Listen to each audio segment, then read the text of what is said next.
Alright, you guys, this is like the third time trying to do this recording. I recorded it 2 times and no sound. I'm just so overwhelmed with recording this shit. This is my first time recording. I wanted to talk about the NACA program. I found out about the program through a guy on YouTube. Yeah, it was, I'd say about the beginning of this year. So once I looked over NACA information or whatever, I signed up for a workshop.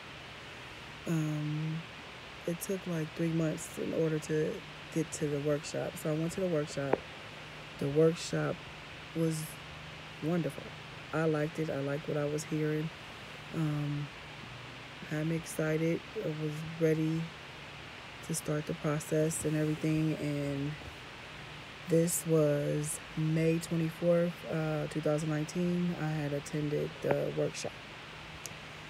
So prior to that, I made an appointment. My first appointment for NACA was August 29th. It was the 29th of August of this year. And got to say that before my 29th appointment, I had some discouraging information that was told to me and made me not want to do the program anymore. So what had happened? Okay. August 27th, I had contacted the lady that had confirmed my appointment, being as though that I had to log in some documents for before attending my first appointment.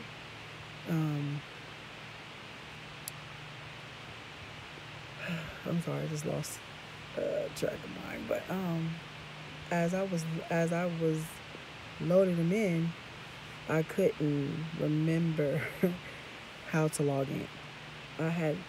After the program, I was so excited. I had logged in all my documents through the web file, like right after the workshop. So I wanted to make sure that they had the recent check stubs, bank statements, credit card statements. I wanted to make sure. So that's why I waited until the 27th to finish up loading all the things I had to have prior to going to the appointment. Now, I had called the lady that had confirmed it. So when I called her, I told her I had forgot how I couldn't see where to log in at. So can she tell me how do I log in? So she told me, but she also asked me for my number.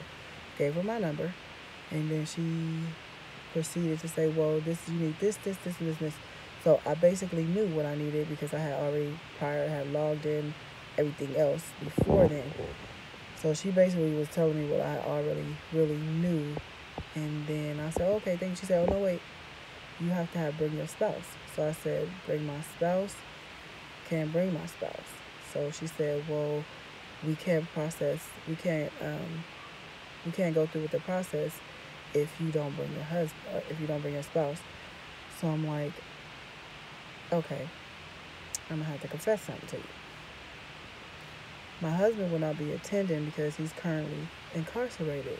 So she said, well, we're gonna have to schedule a later date and this and that. I'm like, no, it's been 3 months and I'm ready to start my process like now. So she was like, well, you can't start your process without having your spouse with you. I said, well, how is he supposed to be with me? And my appointment is on the 29th. It is the 27th. So she said, well, we can't move forward without him being present. I said, he is in jail. I said, he's been in jail for a long time. And there's no way he'll be able to attend this appointment or any other appointment. So I said, well, let me just break it down to you then, since you're not feeling what I'm saying.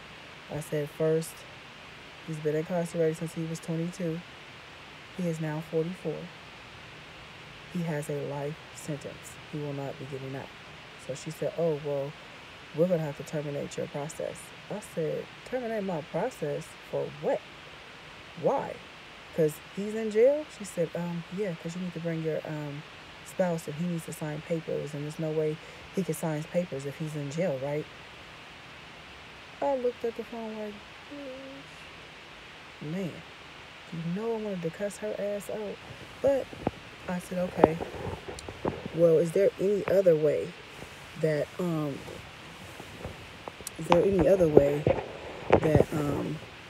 this could be done, because he is not going to be able to come. So she said, well, we asked, basically going back and forth for a long time. I mean, when I kept saying, is there anything else? I was so disappointed and so messed up about her saying she had to terminate my process because he was incarcerated, and I couldn't understand it. That was not recollecting. So I just kept saying, is there anything else? I really was trying to say to her, I want to speak to somebody else because I don't believe what the hell you talking about.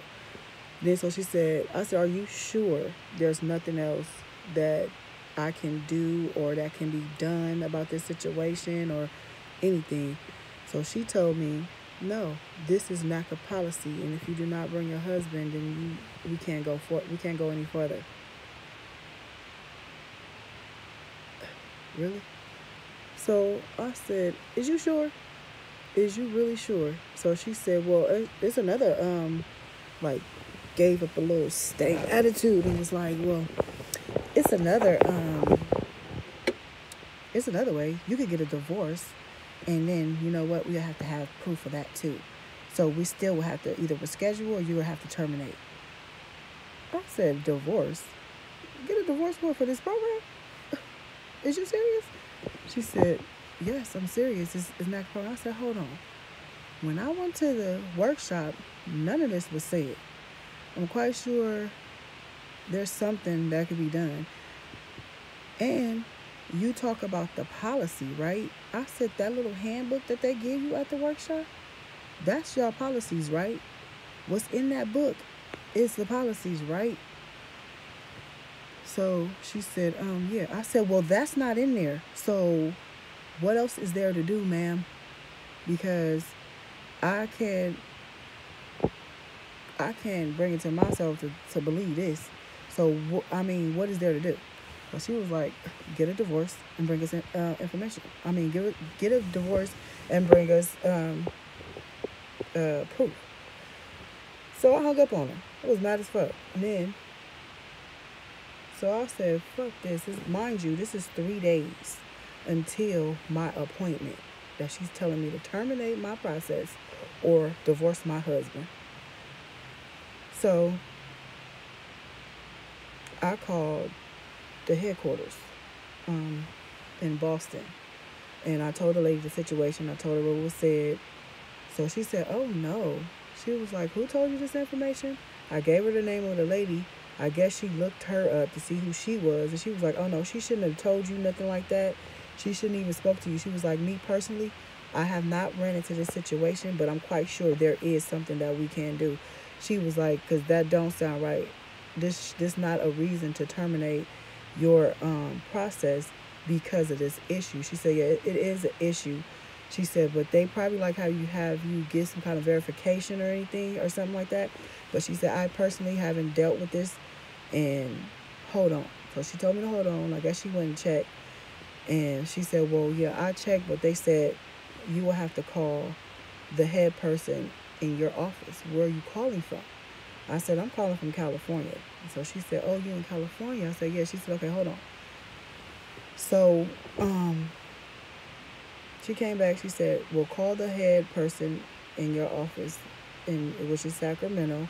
And she said, the person name that was the head, she said, Claudia or Claudine, something like that. And she transferred me over to her transferred me over to her voicemail and told me to leave a message, tell her everything that I just told her, and she said she should be calling you back. I said, okay, thank you. So she transferred me over. I left the message. So I said about like 2 minutes after I hung up with that message, I was like, I wanted clarification. Like, I couldn't believe what this lady was telling me, and just shot my whole little faith and hope in this program down. Like, I was like, man, really? Like, I waited all this time for you to tell me some information like this. Like, really? So I had called back, but I didn't call back the headquarters. What I did was I called back the CEO office, and a young lady answered. So I said, you know what? I just talked to someone less than like 2 or 3 minutes ago, and I forgot to ask her, should I still send my information in, being as though that my appointment is within 3 days? Should I still send my documents through my web file while I'm getting clarity to this question?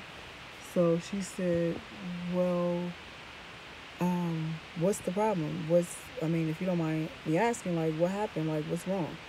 So I told her what's wrong, and as soon as I said, the lady said, get a divorce, she was like, oh no, hold on. Then she said, who do you talk to? So I told her the name who I talked to, right? So she said, she said, give me your number. I gave her my number. And then so she said, hold on, don't hang up. Hold on. Matter of fact, she took my phone number down. She said, in case your phone, we get disconnected, I'm going to call you back. So she said, but don't hang up. So this was like 5 or 10 minutes. This was the longest 5 or 10 minutes I ever waited. And because I was so anxious. I wanted to know, like, really? I can't do the program because he's incarcerated? Or if the only way I could do it is to force him? Like, really? Is y'all fucking serious? So, like I said, I waited 5 to 10 minutes. She came back and she was like, baby, upload your whatever information you got that you need. And she said, don't miss your appointment. Go to your appointment. She said, now what we gonna need, we will not terminate your service. She said, but what we will need is, you will need a written letter from him stating that we can run his credit, and the only reason why we want to run his credit to see if he owns any property. Now, being as though you don't own property and him don't own property, but even though if he owns property means you own property, so you probably couldn't do the program. But she said, we just need to see if he owns any property. That's all. We don't want to look at his credit. We don't want to do none of that. We just want to see if he owns property, and that's it. And she said, and the second thing, you only need 2 things. That's the first thing she said, was the run his credit. And the second thing she said, is that you just need proof that he's incarcerated. That's it. And she said, baby, make your appointment. Don't be discouraged. And she was like, and you know that was the secretary, right? I was like, huh? She said, you know that was the secretary telling you this. She said, don't you ever listen to no secretary tell you anything about this program. She said, if you don't talk to a counselor or the head person, don't believe it. She was like, what she should have did was tell you that she'll have your counselor contact you about this situation. She shouldn't have tried to answer it. And what she did was she answered it way wrong, and she gave you some false information. I said, and she was adamant about it because she kept telling me that's in your policy. She said, no, that's not in our policy.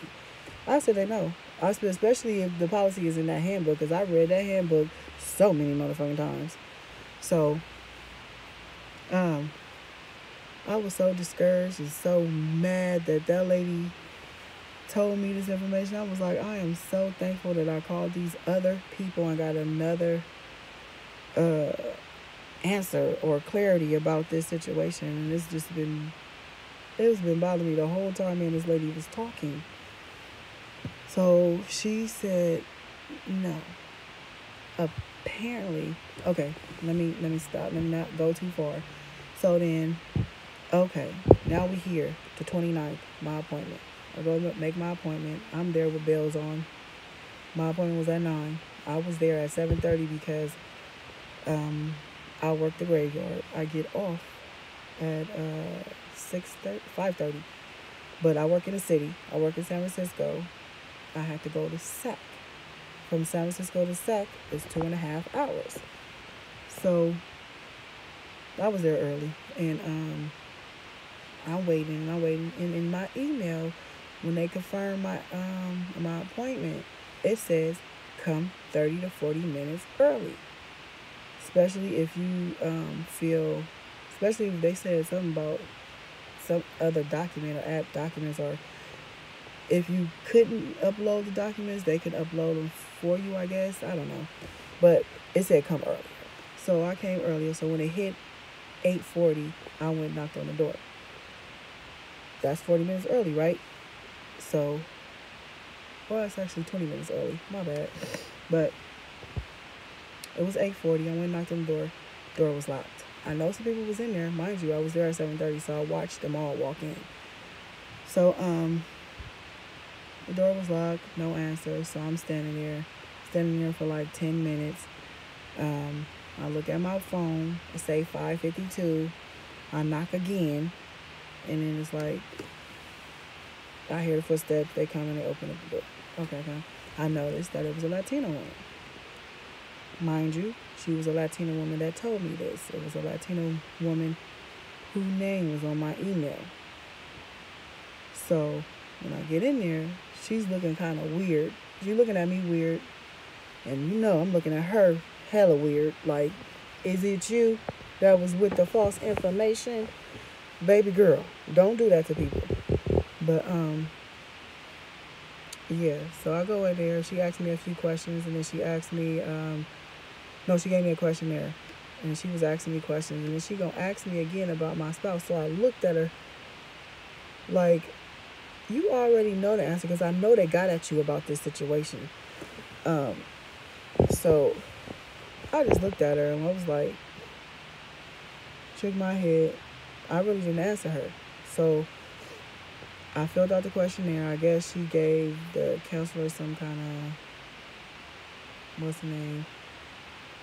But meeting the counselor again, although I met the lady at the workshop. She was the same lady at the workshop. She's a sweet lady.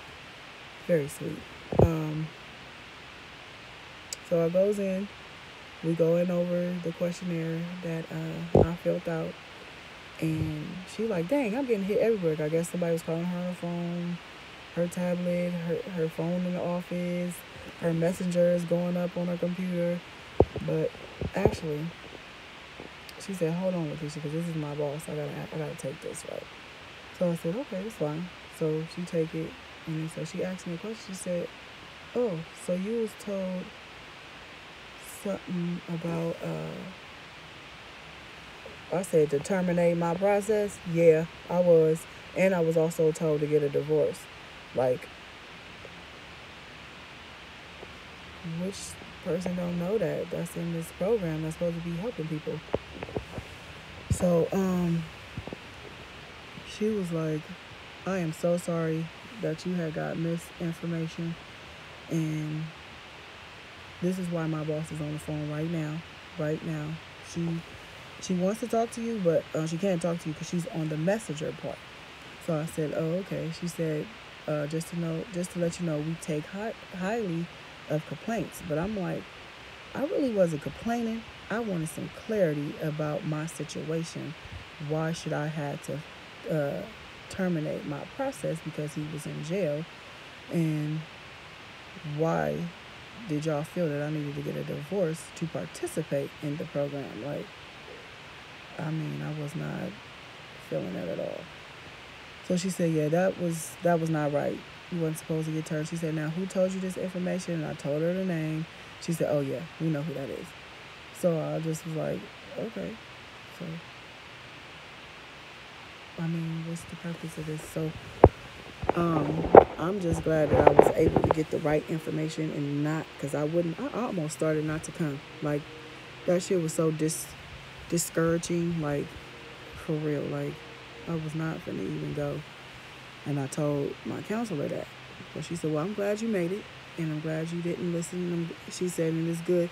She said, no, we ain't looking at it as you in any kind of trouble or you started stuff. She said, yeah, that's true.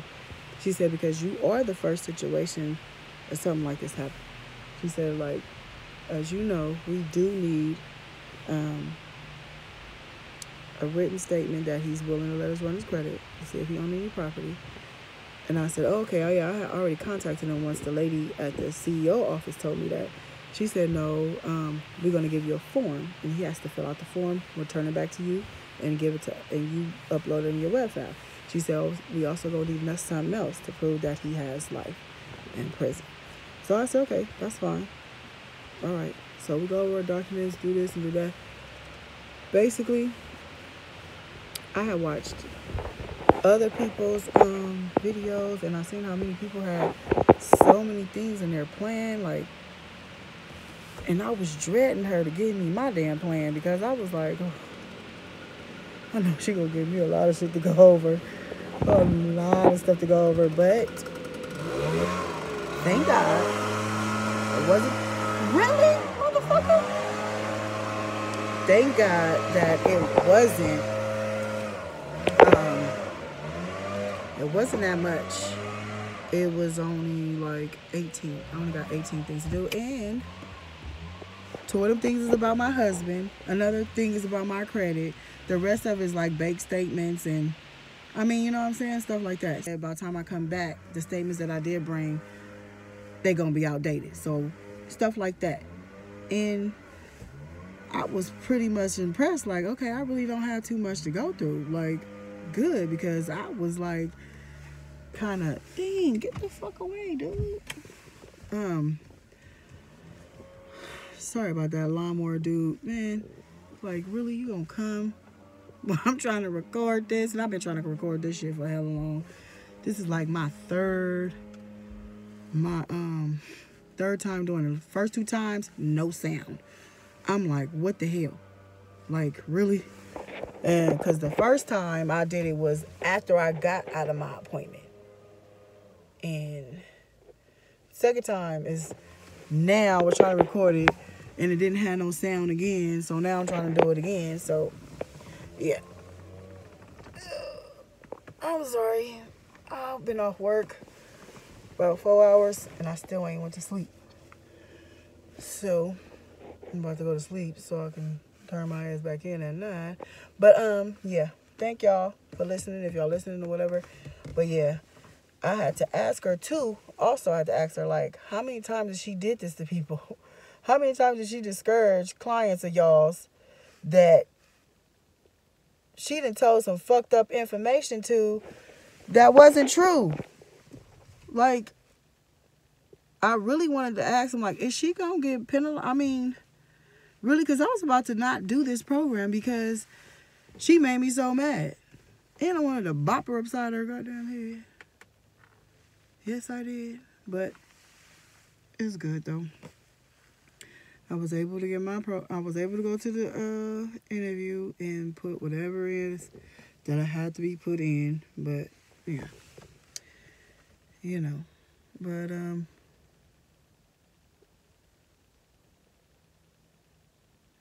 I will make another video after I go to the 3rd one and see where I'm at there. I know that's not going to be the last one because, I know, something else going to pop up. Or this, oh, come to find out, she was a secretary. Did I say that? She was the fucking secretary telling me this information and was putting it on the policy. Like, no, this is NACA policy and this and that. Like, really, bitch? You gonna sit there and lie? Really? But it's good, though. Thank y'all for listening.